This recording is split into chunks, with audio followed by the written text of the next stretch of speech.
porque yo no sé qué tendencia, dónde ven el futuro ciertas opciones políticas que viven de denigrar a España, de denigrar a los españoles y de menospreciar a lo que es el país que es el portaestandarte de Europa. Porque ningún país le ha llegado a la suela de los zapatos a España en sus grandes acciones a lo largo de la historia. Nadie ha hecho nada que se le parezca. No ha habido expansión territorial más valiente, grande y al mismo tiempo humilde y honrosa que la española. Porque nosotros no nos limitábamos a conquistar. Si podíamos conquistar con el tratado, no lo hacíamos con las armas. Y con las armas sobre todo cuando éramos atacados, no por iniciativa propia. A diferencia del resto de países conquistadores. España creó un mundo donde los españoles tenían derechos. Y españoles se entiende todos aquellos habitantes de los dominios de las Españas. Con lo cual, pues lo que hicimos fue crear una sociedad igualitaria dentro del concepto de los parámetros de la época del igualitarismo, que son muy distintos a los de ahora, pero que aportamos civilización, aportamos cultura, aportamos medicina, aportamos conocimiento, sacamos civilizaciones que se hallaban en una posición neolítica y los llevamos al Renacimiento. ¿Qué hicieron los demás? Se limitaron a exterminar. Justamente cometieron los pecados de que acusaban a España. O sea, realmente es el genocida que te llama genocida a ti. En cambio, tú creaste una civilización fundamentada en el humanismo. El humanismo escolástico, bajo los principios de Francisco de Vitoria de la Escuela de Salamanca.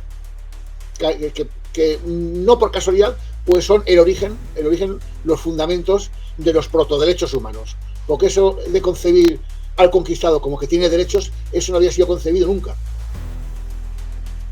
En cambio, España entendía que el conquistado era un súbdito más del rey y gozaba de los mismos derechos que el resto de españoles. ¿Qué pasó? Pues que eso no lo podían tolerar. No lo podían tolerar y no podían tolerar que encima esa civilización fuera la más próspera.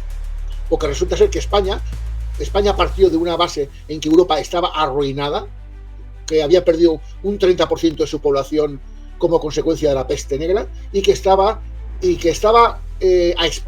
con el turco a las puertas, dispuesto a conquistar toda Europa.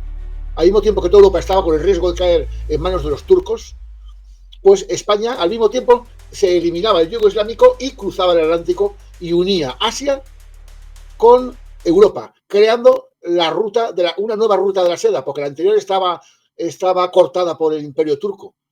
Y la ruta de la seda, para la gente que no lo sepa, era el motor económico del mundo.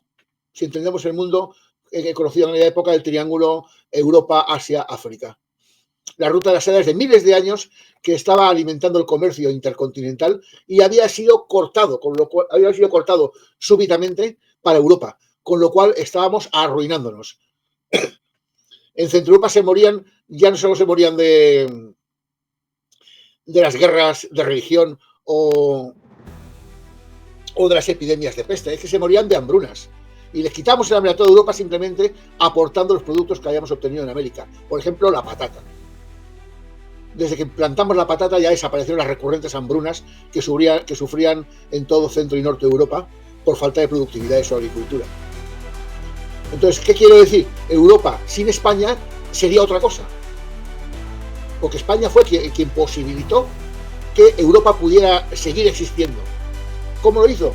Una, alimentando con los productos nuevos que venían de América. Dos, promoviendo el comercio interoceánico, o sea, globalizando la economía mundial a través de lo que luego se llamó Nueva España, ahora mal llamado México. ¿Entiendes? ¿Qué quiero decir?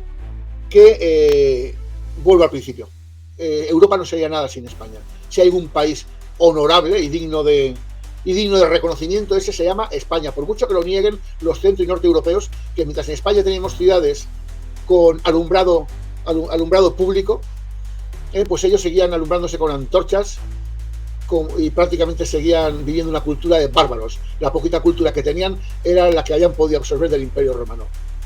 Esos que ahora se las dan de los grandes germanos, porque han construido 4 aparatos, se creen que ya son el hegemón del mundo. No han sido nadie nunca. Alemania, hasta mediados del siglo XIX, era una sociedad poco más avanzada.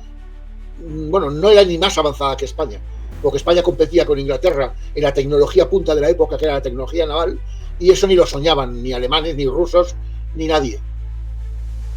Entonces, ¿qué es lo que sucede? Hay una gran injusticia en América, y es que 2/3 de lo que es Estados Unidos fue explorado y conquistado e incluso culturizado por España. Y se le ha conocido siempre como Nueva España. En cambio, ¿qué pasa? Eso es inexistente, eso no se estudia en el sistema educativo norteamericano, no se estudia en los sistemas educativos hispanoamericanos, no se estudia en el sistema educativo español, al contrario, es ninguneado alevosamente. Nueva España jamás ha existido. Y resulta ser que era el área del mundo que era el motor de la economía europea, por decirlo de alguna manera. Porque es que hasta el 90% de la masa monetaria del mundo era la moneda era la moneda española, que en gran parte era obtenida de Nueva España. Bueno, una cosa, como Alberto tenemos para un libro abierto y podríamos hablar hora y hora y hora, mira, os voy a hacer un juego. Perdona que concluya. Entonces lo injusto es que sean reconocidas Nueva Inglaterra en el noreste, que son 4 estados de nada, pero con un gran potencial económico, y que sea reconocida Nueva Escocia en Canadá, en cambio Nueva España no existe. Qué casualidad. Eso primero es una injusticia, pero luego lo que hay que preguntarse es ¿por qué? Y te paso la palabra, Jaime.